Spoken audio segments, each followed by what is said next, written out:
And let's get into our final team of the day, the San Francisco 49ers. Bad podcast pacing on my part, but I got the notification and I was like, oh my God.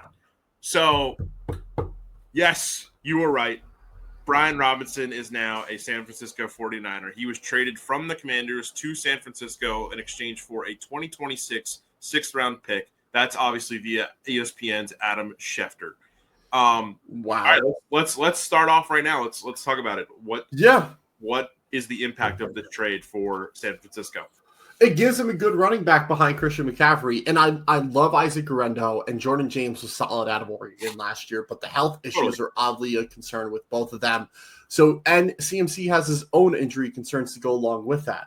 So by adding Brian Robinson, who's kind of the guy got shot his rookie year and was playing his rookie year and was playing really well his rookie year, right? So this is a guy who, and I know in the NFC East episode, I kind of shit on the Commanders' rushing offense, but Brian Robinson is a good running back. I think there are some better running backs in the NFL than him, but for what he does, he's good at it and just getting downhill, getting north and south. Not the shiftiest guy, but he will run you over, and that's how he gets his additional yards where other guys have to make a move. Yeah, he's more of a power back, but I wouldn't even call him a power back because he's got breakaway speed for at least 10 to 20 yards. He's got burst. He's got good ball carrier vision. Totally. He's got some wiggle. So, I don't want to put him in the power back archetype because then it just sounds like he just runs forward and runs people over for 1 or 2 yards. That's A.J. Dillon. A.J. Dillon does not have the wiggle.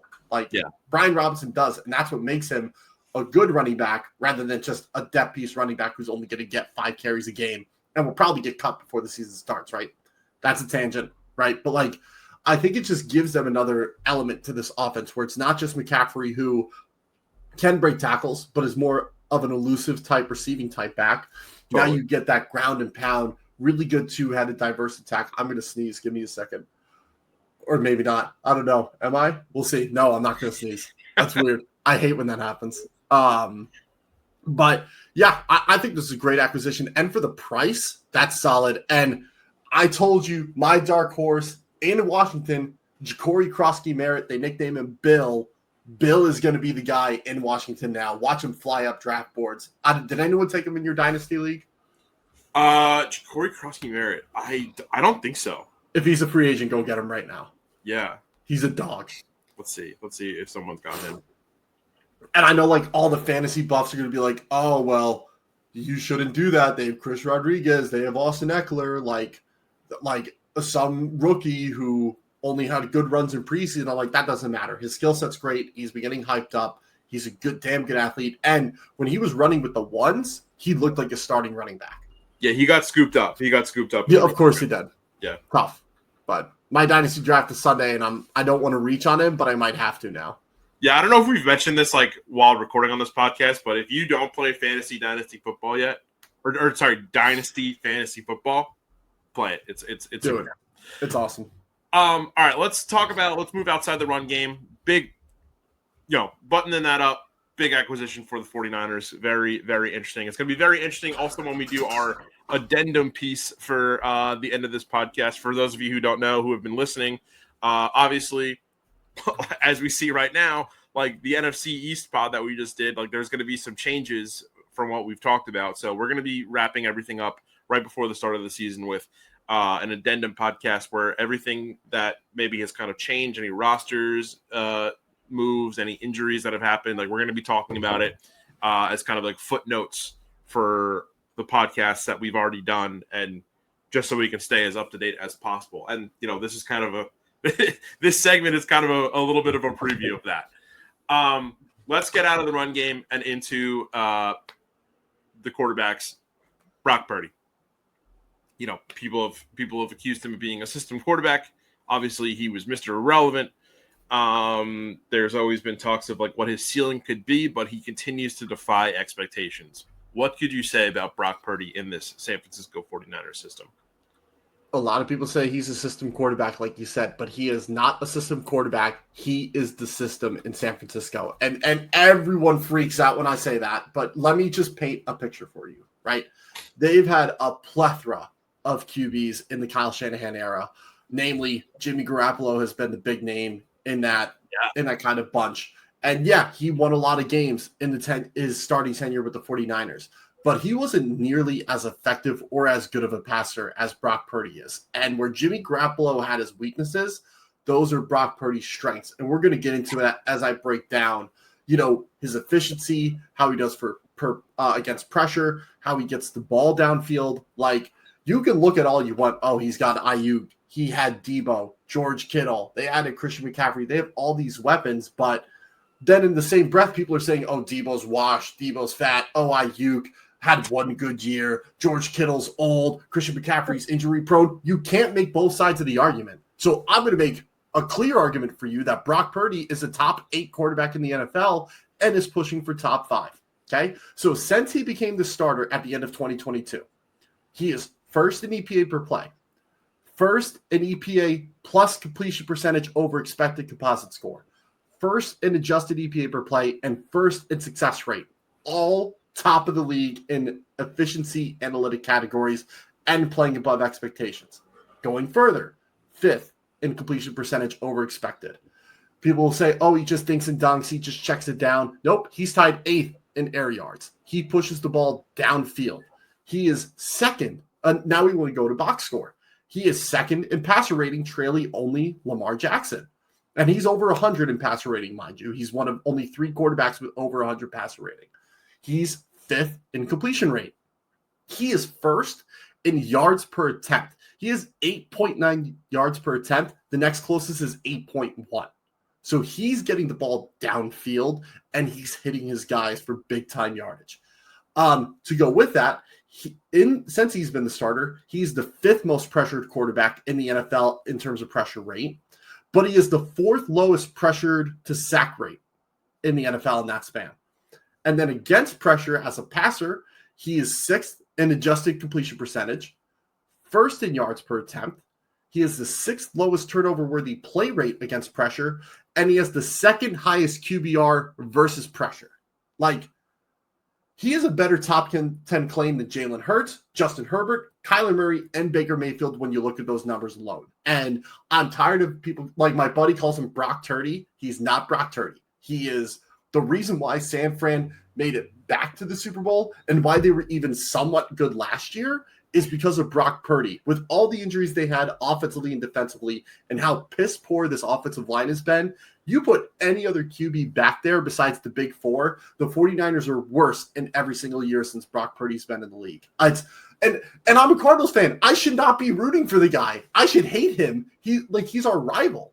And I can't say anything more than that. Like, he's so damn good, and he gets disrespected for no reason because, oh, he's Mr. Relevant, and it's a trendy thing to do to shit on, late round quarterbacks like Dak Prescott. I know Jalen Hurts wasn't a late round quarterback, but like a 2nd round guy, not a 1st round pick. Like, what happened? And I don't know if it's because Tom Brady was a 6th round pick and he was so great and people hated Tom Brady, but like, why do people shit on late round QB so much when they succeed? Like, it is the most bizarre thing to me. Like, you should be rooting for that guy because he's the underdog. He's the guy that is defying expectations and is showing you that you can get it done even if you don't have all the tools on paper, right? So, I just don't understand it.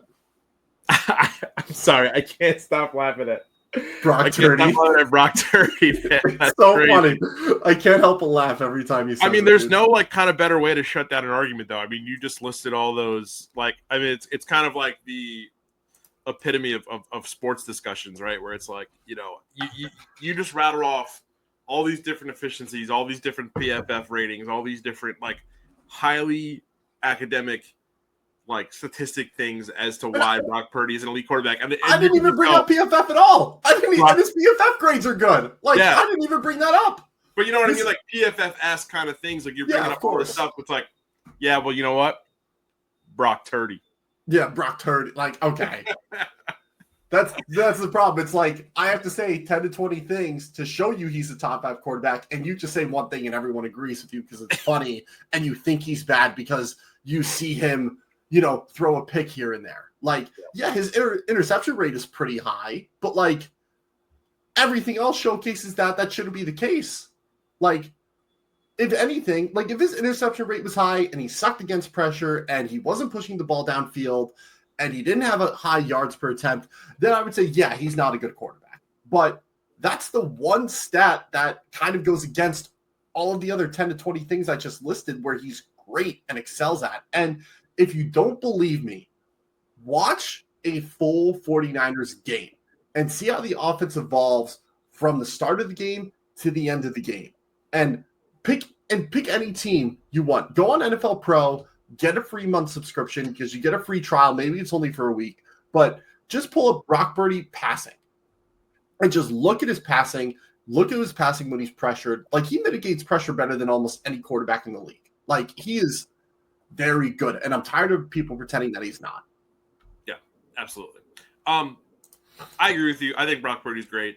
But if you are listening to this podcast or watching this podcast, let us know by commenting hashtag Brock Turdy on YouTube or tweet at us hashtag Brock Turdy.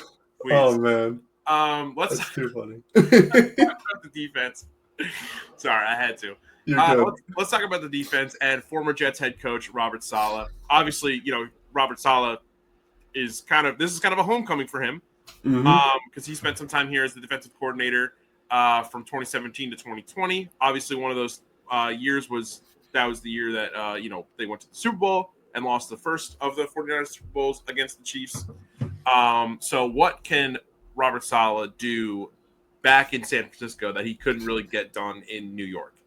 I think, and we've said this in multiple episodes, but there are coordinators who are very, very good coordinators and are not good head coaches. And Saleh falls in that category because if you look at his time as a DC in San Fran, when they were rebuilding this roster, he ran one of the best defenses from 2017 to 2020. And again, we'll look at EPA. We'll just keep it simple.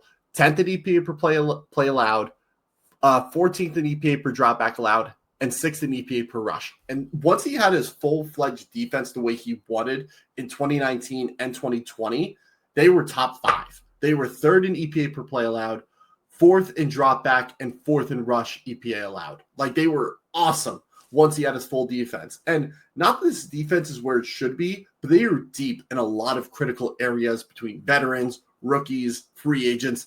They have a really strong system where Saleh can come in and immediately elevate them back to top 10 where they were when he left and eventually get the top 5 next year or the year after, right?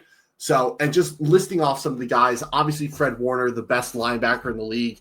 He's awesome and has been awesome for a really long time, and he's the main focal point on this defense. Joey Bosa is a really, really good edge rusher. And a sound run defender as well. He's the number 2 guy on this defense, in my opinion. Diomorde Lenore, cornerback, is really, really good as well. He kind of doesn't get a lot of attention, but he just signed a mega deal. I believe it was last year, or this offseason. Really solid cornerback for them. And then 2 second-year players I wanted to point out. Renardo Green out of Florida State got limited snaps last year, but did well on those. And Malik Mustafa, we'll talk about him in a little bit. Played a little bit out of position last year, but still played pretty well and was one of the best rookie safeties in the NFL last season. And then in terms of talent they added through the draft and free agency, Michael Williams out of Georgia does not get talked about enough. I thought he was a lot better than what people thought. He played pretty much all over this defensive line, but when he played as a true edge rusher in pass rush situations, he was one of the best in college football, and you saw his process. He could do a bull rush. He could do a side swipe scissor. He could do a cross chop, a swim move, a ghost stab. Like, he had a really good pass rush arsenal. He just didn't get to use it often. So now he's going to be opposite Joey Bosa, rushing the passer that way. Then they added 2 really good defensive tackles, Alfred Collins, who's a sick run defender, and CJ West, who's a good pass rusher. Both of them might be starting by the end of this year. So you'll have a starting defensive line of 3 rookies and all-pro Joey Bosa. So really good solid, or excuse me, Nick Bosa. Why did I put Joey? That's so silly. Nick Bosa, not Joey. Sorry for the people listening. But then other additions they added for depth pieces, your Turk Gross-Matos from Carolina, and then Bryce Huff from, he was with the Jets, then Philly, didn't really do anything there. Now goes to San Fran and reunites with Robert Saleh. Yetur Gross-Matos, just a run-stopping edge, and Bryce Huff, one of the best pass-rushing edges in the league. Lots of good efficiency numbers in that area. They added some good linebacker depth in Nick Martin, Luke Gifford, and Chaz Surratt. Surratt's another guy who was with Robert Saleh, came over. And then in the secondary, they had Jason Pinnock, who is projected to be one of the starting safeties and was good in his time in New York. And Upton Stout, third-round rookie, is going to play nickel, it looks like. So really good additions all around to get this defense kind of loaded and deep, which is what Saleh likes in his defense, is having a lot of guys to use in a lot of different ways. And even though he's not going to blitz a lot and he's going to rush 4 most often, that allows him to rotate a really deep defensive line and keep that pass rush fresh and just let a really deep secondary and linebacker crew work together in the back half of the defense. Yeah, and let's talk about your dark horse. You mentioned him, safety Malik Mustafa. What do you like under this guy? It seems like you feel like under Coach Saleh, you feel like he's going to be playing in a much more comfortable position than he has in previous years. So where do you feel like Coach Saleh's playbook really kind of helps him succeed here? Yeah, you'll see Malik Mustafa last year. He played a lot of free safety, which was not his natural position. He played over 500 snaps there. At Wake Forest, he did split time between both, but I thought he was better when he got closer to the line of scrimmage. So this are his ranks among rookie safeties with over 200 plus snaps, which I believe there were about 16 of them. He had the second lowest passer rating allowed at 64. He had the lowest reception rate allowed at 41.2%. The least yards allowed and yards per catch allowed at 49 yards and 7 yards a catch. And he was tied 4th in total pass breakups and INTs at 4. So pretty solid. He played 517 snaps at free safety and only 226 in the box and in the slot combined. So about 60% of his snaps were over the top, or 2/3 of his snap were over the top, and only 1/3 were in the box where he really thrives. So this defense should ask him to move down. That's why they got Jason Pinnock, so they can put him over the top and ask Malik to just come down in the box and be a really good run defending safety, because that's his bread and butter, is coming in and defending the run.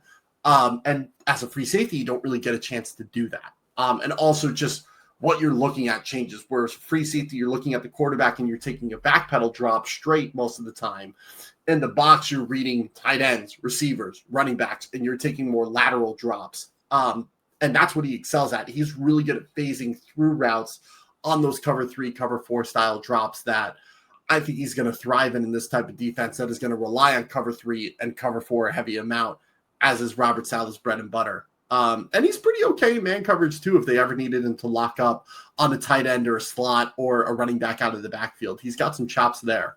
Yeah. But, I really liked him coming out of college. I believe he was my 8th ranked safety.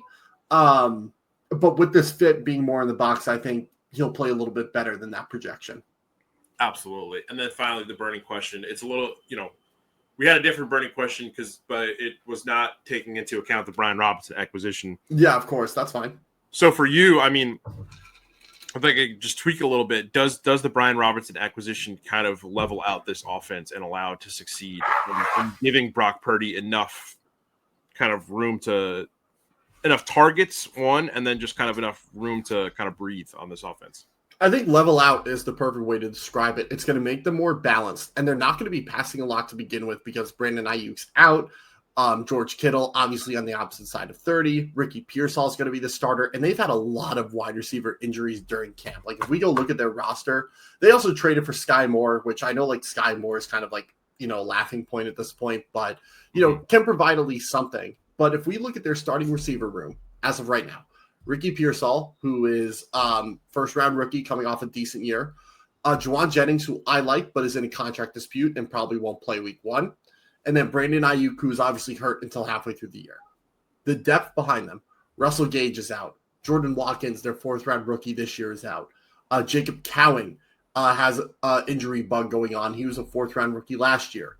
So that means after that, you're looking at Robbie Chosen, Sky Moore, Isaiah Hodgins, and maybe one of the undrafted free agents doing something, and maybe Junior Bergen, who they took in the 7th round, right? Like, we're looking at a unit that is not deep at all until halfway through the season and until Juwan Jennings gets his contract situation figured out, right? And I don't know. And with the running back room, they placed 2 running backs on IR. So like adding Brian Robinson will give them some more depth in the running back room to be able to just kind of run amok and do what they need to do and develop the running game, which will help develop the pass game. Yeah. So I think, I mean, like we talked about Brock Purdy, like they could pass as much as they were, and Brock Purdy can still be a solid guy in this type of offense, even with all the injuries and even with some of the changes to their personnel, right? Like I would still lean on him, obviously lean on the running game a bit more now that you have a good 2-headed running back attack. But, you know, I think leveling it out is going to be what's best. And I think that was a great point you brought up, is not over relying on Brock right now. Is that because he doesn't have full strength. And yes, he's a damn good quarterback, but he doesn't have the full strength of receivers. Like if this happened in any other receiving room, you would hope your quarterback is going to run the ball more with the guys behind him. Like if this was Lamar Jackson and he had Zay Flowers in a contract dispute, Rashad Bateman was going to be out for the year. D-Hop is an aging veteran. Mark Andrews is an aging veteran. Like, and Derrick Henry was like their only running back, and they traded for Brian Robinson. Let's say Justice Hill and Keaton Mitchell were down. Like, every Ravens fan would be like, yeah, we should run the ball a hell of a lot more than we did last year and just lean on Lamar and Derrick Henry's legs and pass only when we need to. Like, and Lamar is a top 2 quarterback. Like, any other fan of any other team, if they were in this exact situation, they'd be saying the same thing. And I feel like a lot of people, if the 49ers don't succeed, they're going to write off Brock Purdy even earlier than they normally do.